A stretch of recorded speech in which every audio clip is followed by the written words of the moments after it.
Let's talk sleep. In particular, what actually happens to your body when you don't get enough of it. How it's wrecking your health in more ways than you actually might realize. And most importantly of all, how to actually fix it. Sleep is one of the few things in life we love, ignore, and then desperately try to reclaim as we get older. When we're toddlers, we can't get enough of this stuff. Then, as we move to teenagers, we don't care about it that much, except in the summer when we're happily logging 10 hours a night without a second thought. Then adulthood hits, and suddenly we start sacrificing sleep again, like it's a bit of an optional luxury instead of the foundation of health. Fast forward then 40, 50 years and suddenly we're back to loving it again. Think Grandpa Simpson, falling asleep in random places at random times. Now, for a lot of people, that's the pattern. And honestly, it's a disaster waiting to happen, because the truth is, sleep isn't just a nice to have health habit, it's the foundation for everything. Without good sleep, your body and your mind slowly start falling apart. It's like running a business while ignoring your finances. It might not catch up to you immediately, but sooner rather than later, the consequences hit, and they hit like a mother.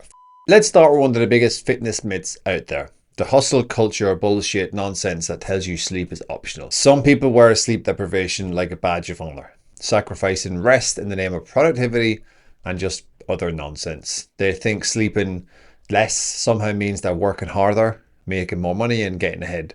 Now, what they don't actually realize is that every extra hour they gain by skipping sleep is slowly destroying their health, performance and longevity. And if they actually really understood the price that they were paying, they wouldn't be so quick to stay up until 1 a.m. and rely on caffeine to just drag them through the day. Chronic sleep deprivation isn't just about feeling tired, it's actually sabotaging your success from the inside out. If you don't take your sleep seriously and you are one of those people that suffers from chronic sleep deprivation, the rest of this video will hopefully get your ass in gear. So let's get things cracking with the obvious. Well, maybe not so obvious to you, but cognitive decline and decision making. You know how you feel after just one bad night of sleep. I know I do. I feel like crap. That groggy, slow, can't think very straight feeling.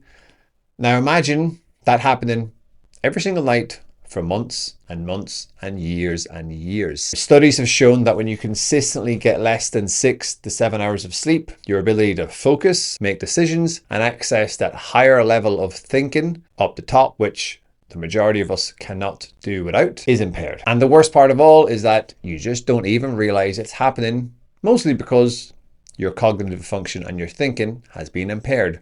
So how would you? It's a bit ironic, to put it bluntly. Now, there is a bunch of research out there showing that sleep-deprived people consistently overestimate their own performances. What this means is that you think you're actually functioning fine, but in reality, you're running on fumes, your brain and your just overall thinking capacity and performance is way, way down. And if you think that's just an inconvenience, you want to think again, because some of the biggest disasters in history were directly linked to sleep deprivation. Yes, the Chernobyl nuclear meltdown in '86 that we all know of, sleep deprivation, they reckon, played a big factor in that. The NASA Challenger explosion, that spaceship that went up and blew up in the air live on TV, investigators found that key decision makers were operating under, you guessed it, extreme sleep deprivation. So let that sink in for a second. Now, not getting enough sleep can literally put $1 billion space program up shit's creek. So if you think you can perform at your best running on 4 to 5 hours of sleep a night, you might want to rethink that. Now, you might not be flying spaceships and managing nuclear power plants. And hey, if you are, thank you very much for taking some time out of your very busy schedule to watch my video. But if you just have aspirations of performing at your best, heck, even like 70 to 80% of your best, then you need to be sleeping enough. It's just as simple as that. And it's not just your brain that suffers. Your body pays the price too.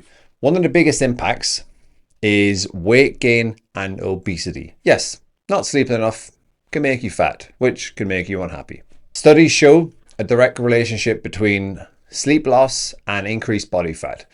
So the less you sleep, the higher your chances of gaining weight are. and the higher your chances are of not being able to shift that weight off when you actually want to do so. And that's not just because you're awake for longer and snacking more. There's some hormones at play as well. When you don't sleep enough, your body lowers leptin, which is a hormone that suppresses your appetite. And then it also does the opposite with one called ghrelin. With ghrelin, the hormone that makes you hungry. So suddenly you're craving food when you don't actually need it, overeating without realizing it, and then constantly reaching for sugar and caffeine just to stay awake. So if your goal is fat loss, which it is for a vast majority of people around, you can see now how important it is to actually sleep enough. And to make things worse, sleep deprivation, not getting enough sleep, also lowers your energy levels, makes you move less, and then this has a negative impact on your workout performance. So not only does your body want to eat more food because your appetite's up, because of those hormones are out of whack, is then your overall activity level is also going to be down as well. So you're going to be burning less calories and consuming less calories, which makes a calorie deficit that much harder to come by. And if that wasn't bad enough, let's talk diabetes. Yes, we're all full of fun in this video. Now, poor sleep doesn't just mess with your energy, it wrecks your blood sugar control and your insulin sensitivity. There's been studies, two in particular, found that sleeping 5 hours or less per night makes you 2.5 times more likely to develop diabetes. And they also showed that sleeping just 6 hours per night increases your risk by 1.7x. That's quite considerable. And the important part about these studies as well, is that they showed that it wasn't actually just directly linked to obesity and weight gain. Is that diabetes and the impact of sleep deprivation on the individual that was then developing these higher rates that were causing them to gain or develop diabetes wasn't just down to extra weight. Okay, so it shows you how important that actually sleep is, again, on metabolic issues. Another study took healthy men, had them sleep for just a putrid 4 hours a night for 6 days, and then found that their body's ability to clear glucose slowed by 40%. That is huge, slowed by almost half. And this is as clear a sign as you're going to see of insulin resistance. When they caught up with their sleep then, what happened? That problem disappeared. Just like those husbands, when the wife asks them to do the dishes, they just disappear without a trace. So if you're constantly skimping on sleep, you might be setting yourself up for metabolic dysfunction, which nobody wants as a result of shit sleep. Do you want to have to say goodbye to your favorite carbs and sweet treats because you just weren't sleeping enough? I know I wouldn't. Moving on. Let's not forget about the thing that's right in here, and that is your heart. Studies have shown that just one night of bad sleep can cause a temporary spike in blood pressure. So what happens if you do that then night after night after night, and then you're suddenly looking at chronic hypertension, heart disease, and an increased risk of heart attacks. Bad news. There was a study on women that found that those who slept 5 hours or less per night had a 45% higher risk of heart attacks. It's quite considerable. Now, this next part is a bit crazy, and it kind of, when I read this study, it definitely made me take a step back. And that is that these same bits of research showed that you can actually develop the same increased risk from sleeping too much. Yep. Anything over 9 hours per night was also linked to the very same increase in risk. So if you are one of those very few people, I've yet to really meet that many, that actually sleep 9 hours and above consistently, you may actually be at the same risks as those who don't sleep enough. So far, I've been a bit of a dick. Okay, I've been about as fun as a spot on your ass, like sore every time you sit down. But what can you actually do about chronic sleep deprivation? There's a few things. The first one is I want you to set a non-negotiable sleep schedule. 7 to 8 hours every night, same time every day, even on the weekends, or thereabouts. You're then going to create a sleep-friendly environment. Again, that cliche saying, your environment dictates your success, whether that's in your nice office like this. The same goes for your bedroom. Keep your bedroom cool. Celsius-wise, 16 to 19 degrees. I have no idea what that is in Fahrenheit. Maybe I'll pop it here because I went and researched after I recorded this video. Make sure it's dark and quiet, and then just no screens before bed. Go on, you can do that. Even for you screen addicts, no screens at least at least 30 minutes, but maybe 60 before you go to bed. Then you're going to optimize your evening routine. Cut caffeine out some stage during the day, maybe like 2, 3 p.m. Remember the half-life of caffeine. You don't want to be drinking it too late into your evening because it's going to impact you and stay in your system when you're trying to get to sleep. Do your best to avoid alcohol before bed. Again, it has a negative impact on your sleep. And have a wind down routine. There's a reason why toddlers have a bedtime routine. It's because it gets them used to going to sleep when the parents want them to go to sleep, because then the parents can go have a bit of a life and maybe do some parent activities.